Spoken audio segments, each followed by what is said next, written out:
It is not a happy Friday. Masai Ujiri is out as vice chairman and president of the Toronto Raptors.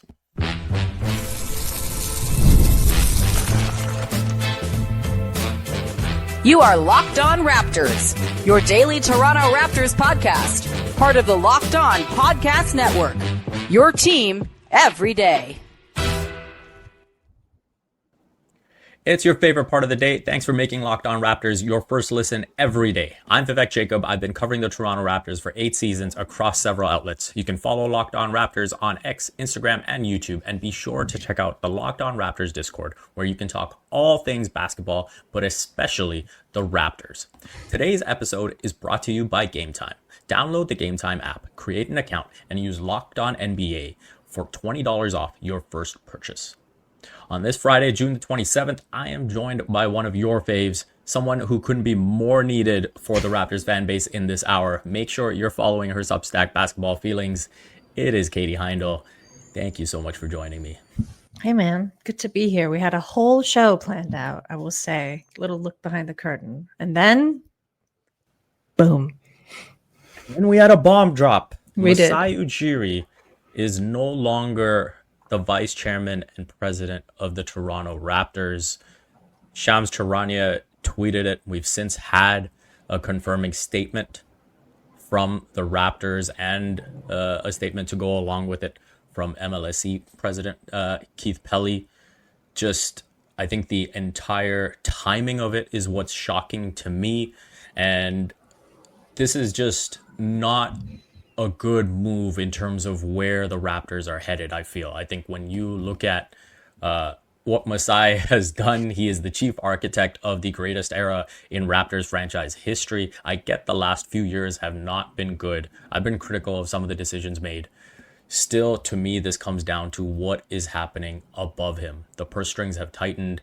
I do not believe the commitment to winning is the same from above him as it is with him. We've seen from the day he has walked in through that door that he has been all about winning a championship.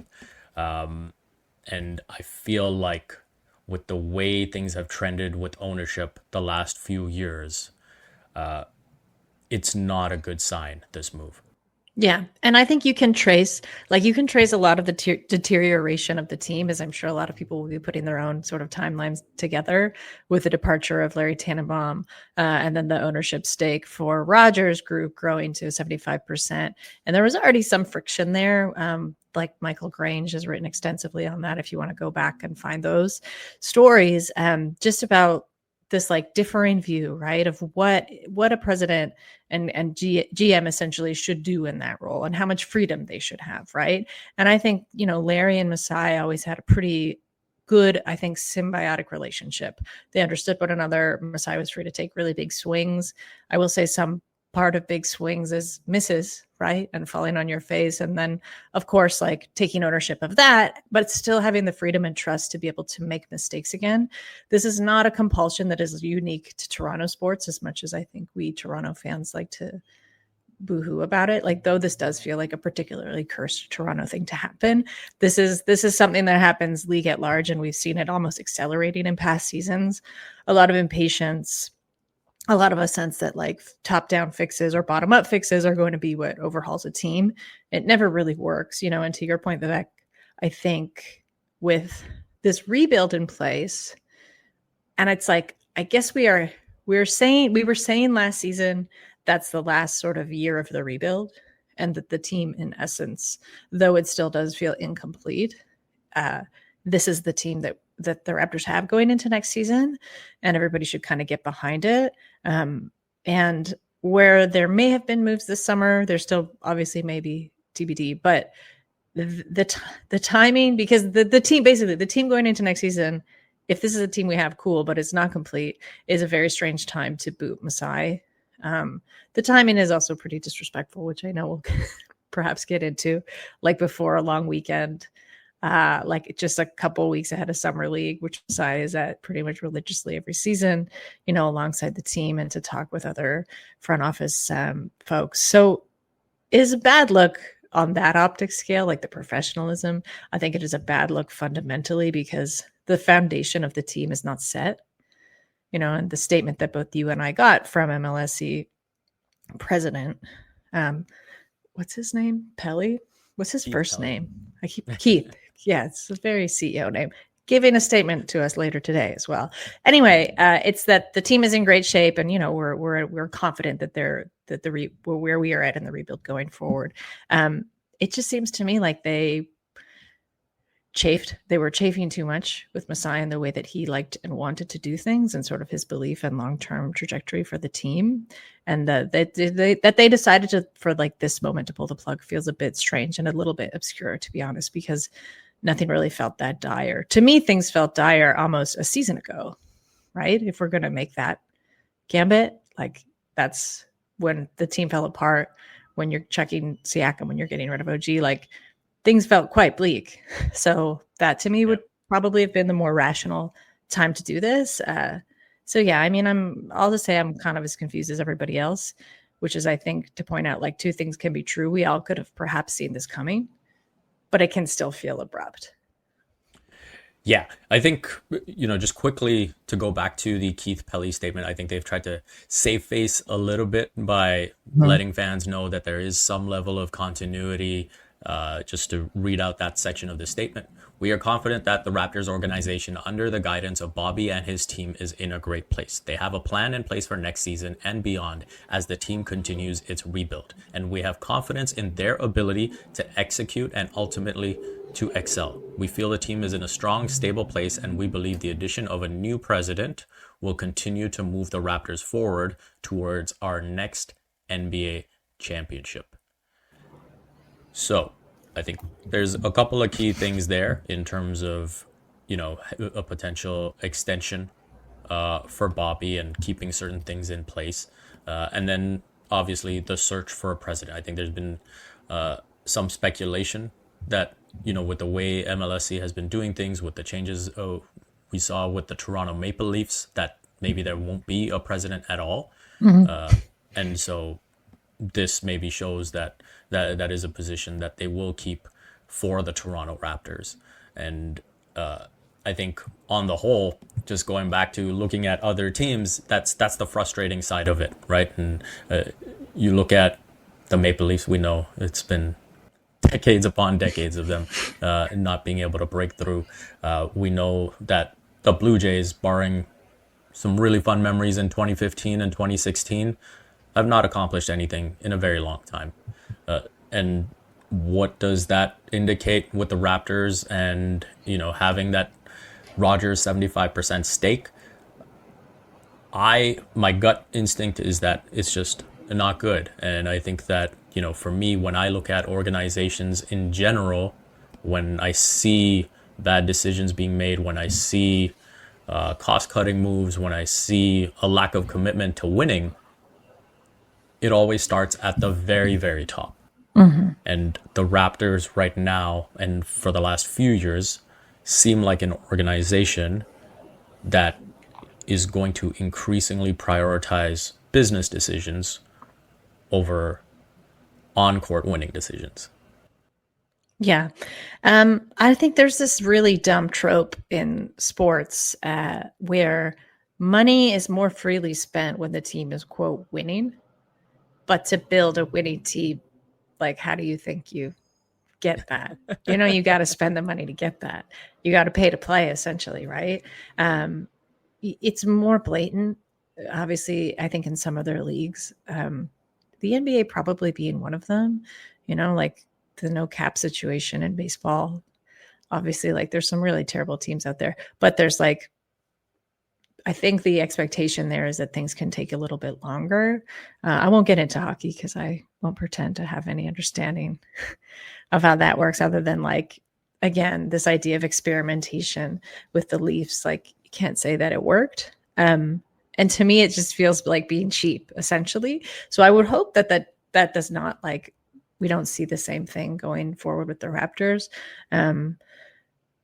I feel like Masai has, for many seasons now, put Bobby in the spotlight. Not just, it, like, I think in his actions and also in his title as well, to sort of be the one who would step in and take over.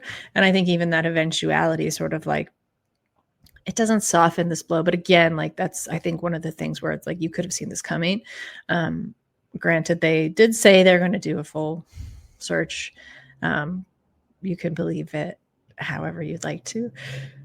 It just feels a bit like, it just feels gross, right? It is, I think, like with corporate interests, it's hard not to have that tinge, creep into sort of the good feeling of basketball and kind of like the family vibe that Masai, the family and prestige vibe, and also seriousness, professionalism, all the stuff that Masai basically built the Raptors organization into.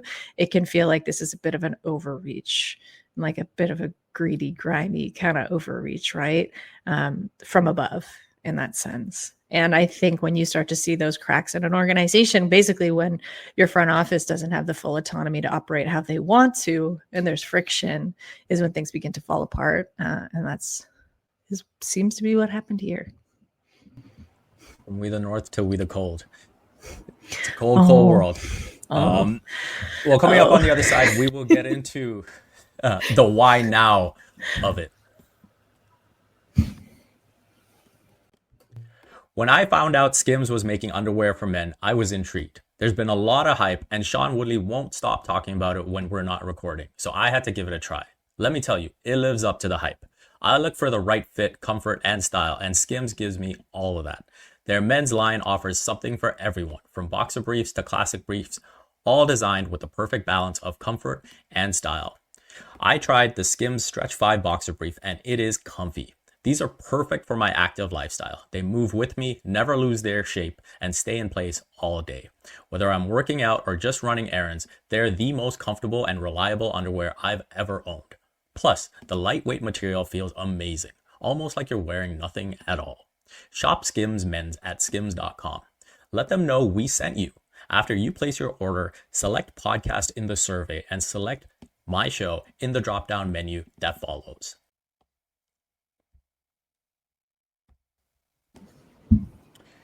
All right, Katie, we are going to look at the timing of it all. And, for me, a day after the draft is complete, you're heading into free agency. You mentioned how Masai is always at Vegas for Summer League. And obviously there's so many discussions that happen during that time. That part of it is just really a puzzling one for me. I think, if you were to just play out the summer and look at extension talks, and then you come out and say, hey, okay, it's time for a new direction, I think that plays out differently. Now, maybe they already just reached the point where they just knew it wasn't going to happen. And so Masai's like, hey, I'm going to enjoy my summer. I'm going to do my Giants of Africa thing and not have to worry about any of this. Where are you at with the timing of this? Yeah, the timing's not great. Also before a long weekend, which you and I talked about, it feels like it's sort of meant to get lost a little bit in the news cycle. I think, to me, the only, I wouldn't even call this a positive, but like continuity that lines up with that press release is that you get a feigned sense of stability because you've gone through the draft and you've seen Masai, calling up the draft picks, like in the clips that Raptor social releases, like he's in the war room. He's obviously involved. Like there's a sense that like, okay, his hand touched all these things. And that is sort of like the logical end to the season. Right.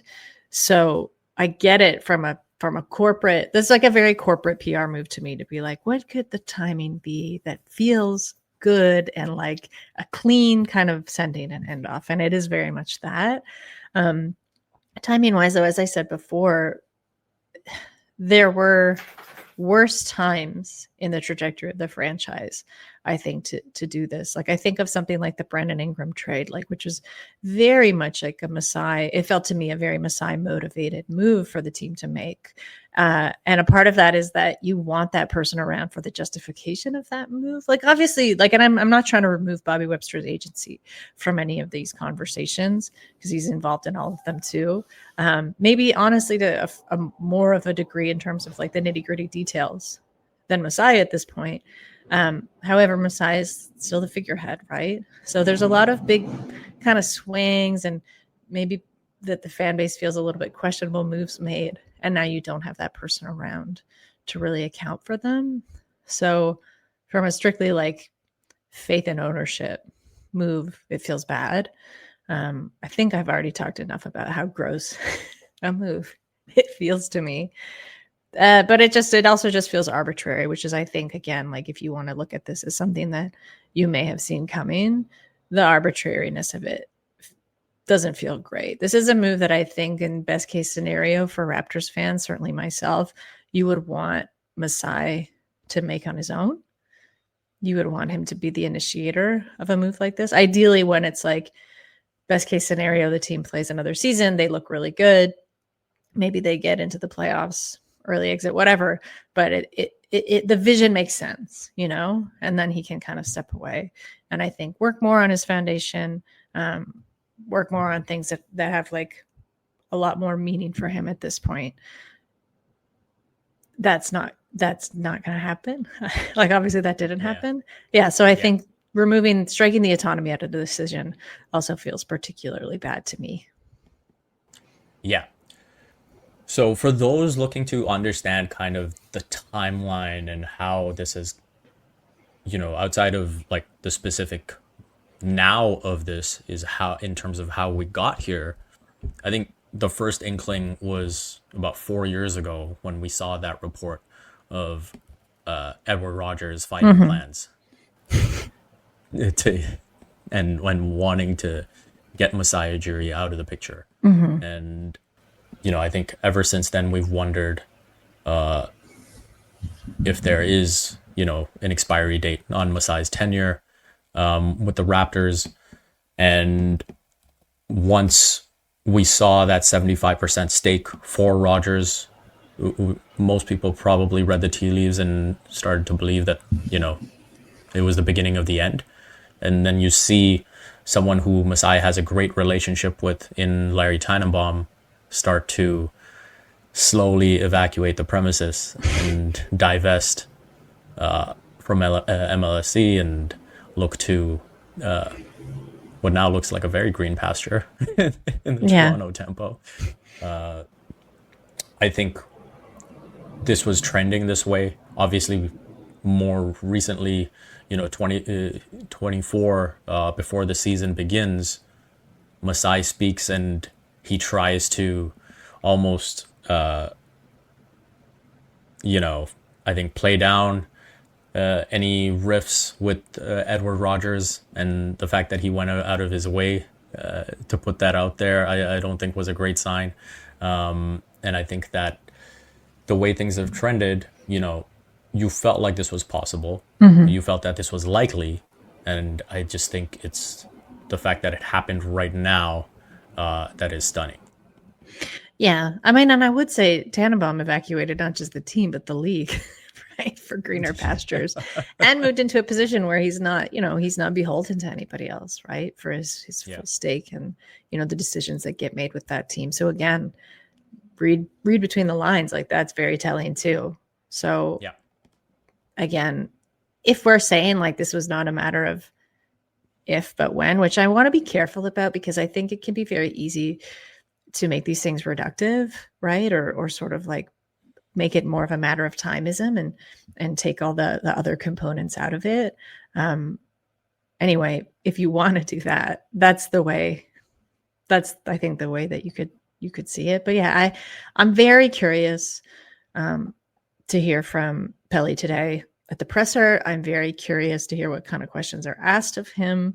I feel like there's going to be anger and confusion. You know, I think Masai, speaking from a media perspective, not just a fan perspective, you know, he did make himself pretty available and pretty open, right, and accountable to media for like good and bad things that happened to the team. He really exposed himself at some pretty vulnerable moments. You know, I think of when Dikembe Mutombo died during the opening presser for the team, right? Like he just kind of easily segged into that. and talking about someone like that. I know maybe this is like getting into our favorite Masai moments, but I just think there's a certain strength and emotional heft necessary in leadership more than we give anybody credit for. And he did certainly have that. So again, I guess the thing I keep coming back to is like, it's a pretty like dirty move to do to someone who has led your franchise that way for such a long time.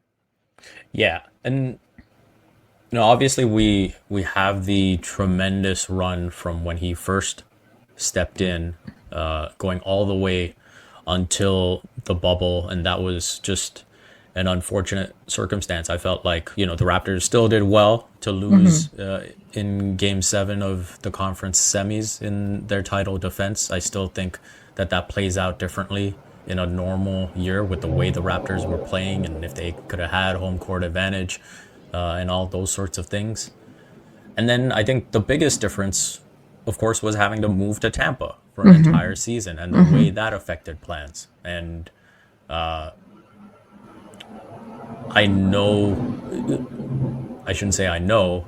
feel very confident that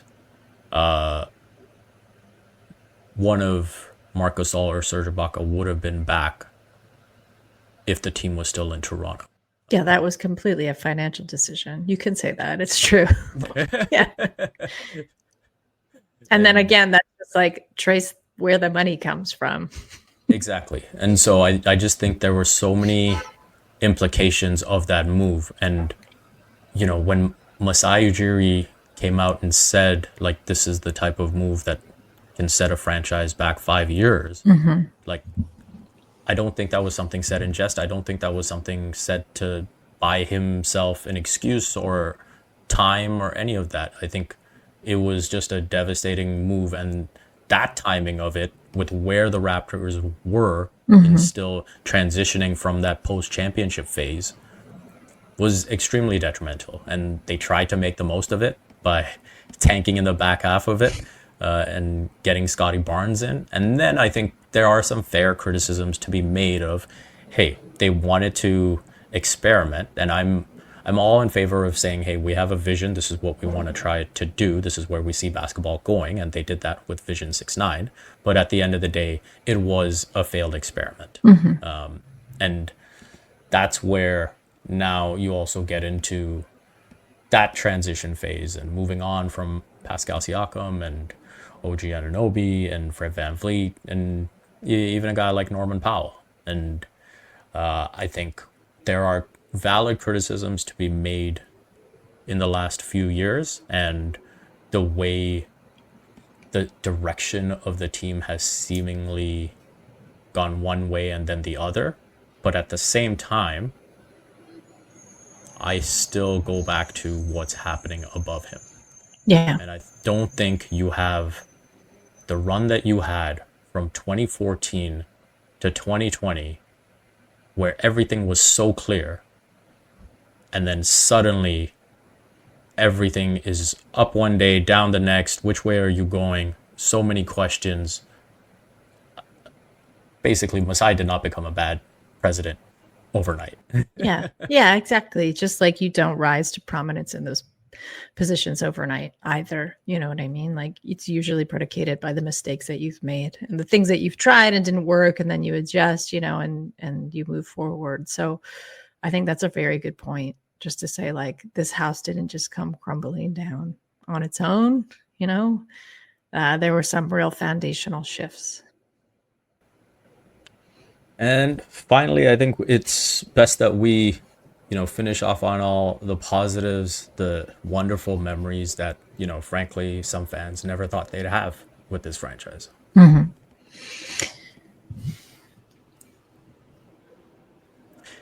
Have you ever decided at the last minute to head to a ball game with friends or family? Maybe it's game day and you suddenly realize you want to be in the stands. That's exactly where Game Time comes in. It's the easiest way to grab last-minute tickets without the stress. With the money you save on tickets, you can splurge on food, drinks, merch, or even invite a bigger group to come with you. Game Time makes it possible. Game Time has last-minute tickets and zone deals for big savings, like 10% off exclusive zone deals for FIFA Club World Cup matches. Take the guesswork out of buying tickets with Game Time. Download the Game Time app, create an account, and use code LOCKEDONNBA for $20 off your first purchase. Terms apply. Again, create an account and redeem code LOCKEDONNBA for $20 off. Download the Game Time app today. Last minute tickets, lowest price, guaranteed.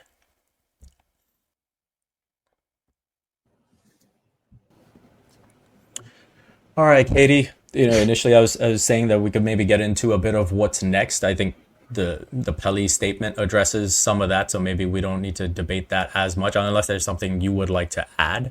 Not particularly. I mean, I think I'm just curious. Like, I'm curious again to like hear how it's either explained or spun at this point, which I'll take with a grain of salt. And I'm curious for the next steps, right? In this search, like how far afield does that look? Like, do they already have someone in mind? How long is it going to take? Because I would say there's no particular rush, right? Like, this isn't something that you need to, or probably should rush to get in place really too far before training camp. So, because again, like with noting the extension of Bobby and the rest of the front office in place, you can make moves, right? You can do transactions through the summer if that's something that you're interested in doing.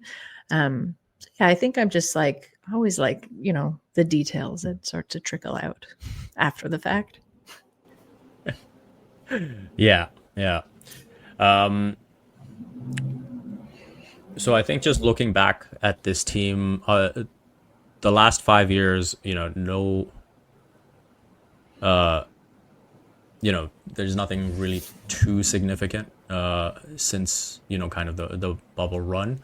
There was that one playoff appearance against the Philadelphia 76ers, but everything before that, taking over, coming in to a franchise that had one playoff series win and kind of held on to that for dear life. And, all we kept wondering was what if with the Vince Carter shot and what might have been. And he comes in, 8 playoff appearances, 9 series wins. We see the championship. We see 50-win season after 50-win season. The entire We the North era is something that, Raptors fans will hold on to for the rest of their lives. They'll hold on to the championship memories for the rest of their lives. And, I've talked to friends about this, and it was like, you didn't think winning a championship was like a real possibility. Mm-hmm. You took your wins where they came. Like, even winning the Atlantic Division for the first time was like, you celebrated that. You celebrated every playoff series win like it was a championship. Mm-hmm. And to normalize winning, to normalize 50-win seasons, to normalize becoming the first seed, and then, to kind of become a victim of your own success and say, okay, this still isn't enough.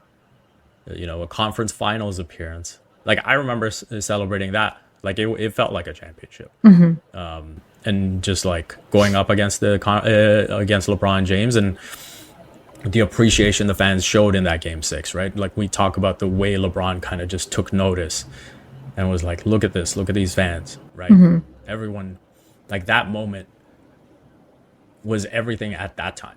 Mm-hmm. And then to take that and say, okay, we're going to make it a championship. He'll always be a hero here, Masai. Yeah. And I think it's just like, I'll go back to what we touched on first of just like, there has to be a freedom in a role like that to make a lot of mistakes, to facilitate what the moves are forward. And I think it's something to stress that, like, it's usually a GM or someone in a position like that doesn't necessarily make themselves open or say that they're feeling the blows to the franchise along with the fans. But it really did feel like there was Masai took a lot of that personally, like that.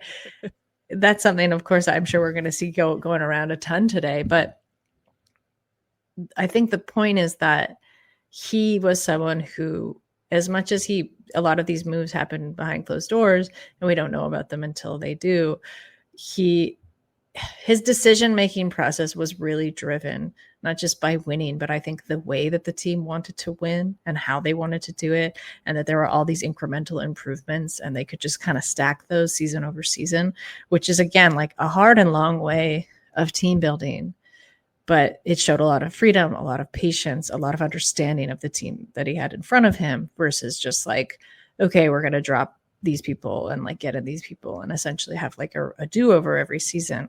I think there's something about, like, not to be too corny, but like the power of positive thought and just this idea that like he kind of transmuted confidence to the fans and just Toronto fans in general, who for such a long time were just the butt end, considered ourselves sort of like the butt end of a joke, and like have a very generational chip on our shoulder for all of Toronto sports teams, and I think to like almost talk fans out of that sort of PTSD of fandom season over season, like it became a joke refrain, like we're going to win in Toronto again, but you kind of speak it into existence, right? And like he did the first time, he's not going to get to do it the second time, but there's a point where like that repetition works, and I think fans actually start to believe in the quality and promise of the team. I think you can even see that in the frustrations of a lot of new fans who kind of joined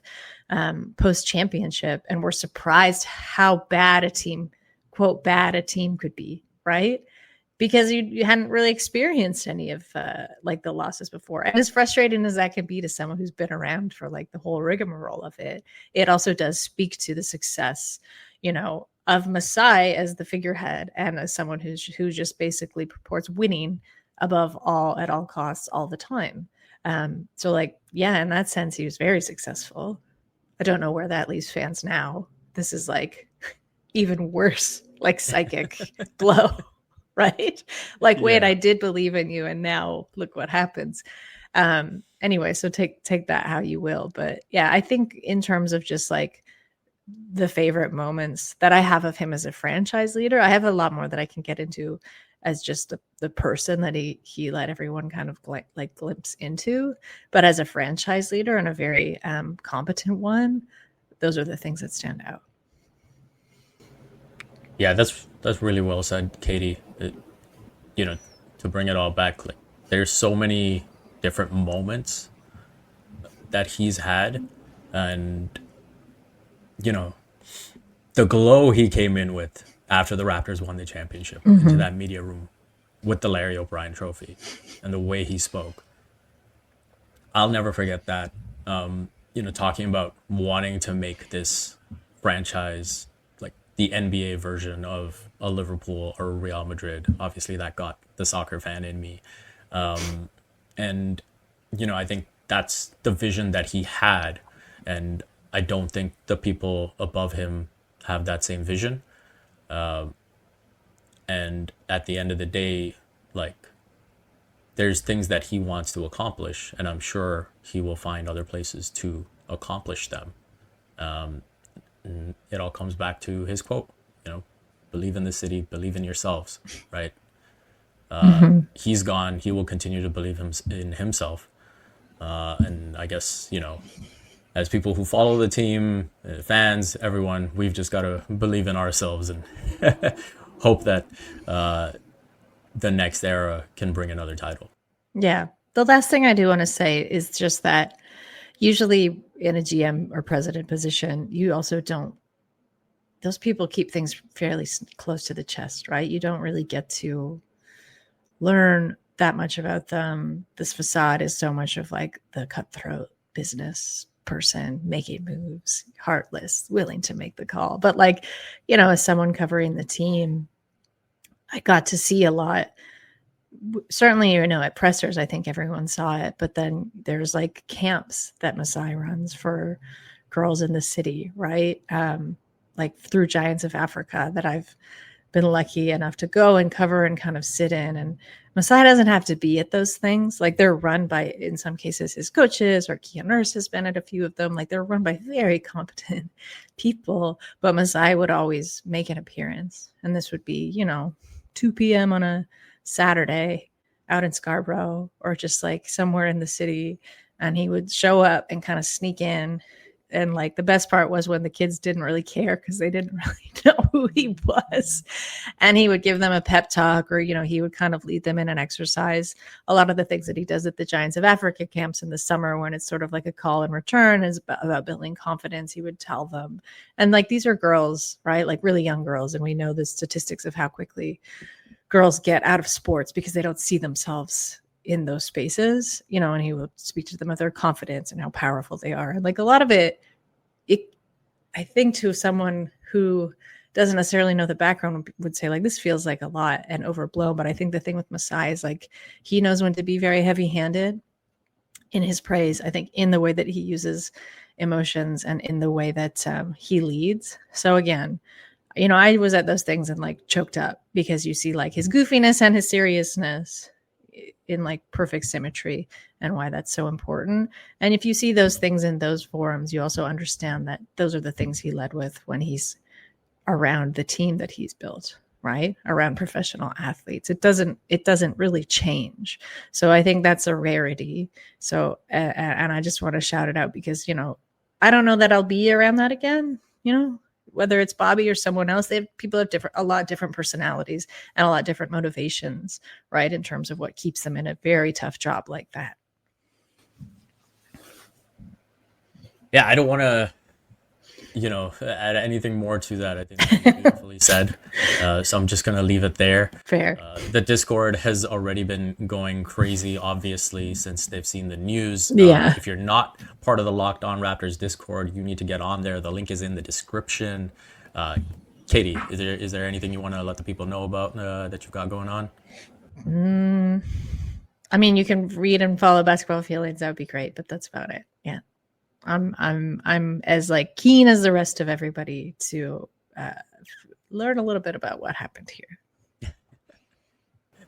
Thank you for making Locked On Raptors your first listen today. For your second listen, find the Locked On NBA podcast, where there is no offseason. Doug, Matt, and Hayes keep you up to date on contract negotiations, rumors, and everything you need to be the most informed NBA fan. Find Locked On NBA on YouTube or wherever you listen to podcasts. Part of the Locked On Podcast Network, your team every day.